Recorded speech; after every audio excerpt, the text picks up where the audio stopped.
In the shadowy embrace of midnight, the city streets whispered secrets that only the dark could understand. The moon hung low, casting its pale light on the narrow alley where an old man shuffled. His face, weathered by time and hardship, was half hidden beneath the hood of a faded blue sweatshirt. He pushed a rusted cart before him, the wheels creaking a mournful dirge as he moved. The alley was littered with debris, but the old man's destination was clear, a lone dumpster, painted a deep, ominous red. It stood out against the gray brick walls like a bleeding wound. With trembling hands, the man began unloading black bags from his cart, each one hitting the ground with a dull, unsettling thud.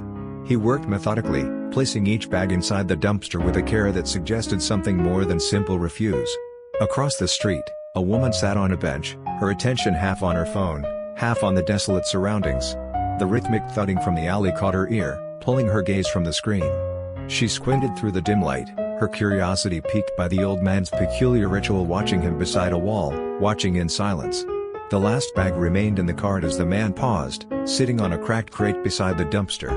From within the bag, he produced a battered can of beans and a tarnished spoon. He ate in silence, the only sound the soft clink of metal against metal. But then, his hand dipped into the bag again, searching. He started to hum, the spoon emerged, with something wet and gleaming in the faint light, a human eye. The woman gasped, her breath catching in her throat as the realization hit her like a physical blow. She watched in horror as the old man raised his head, his sunken eyes locking onto hers.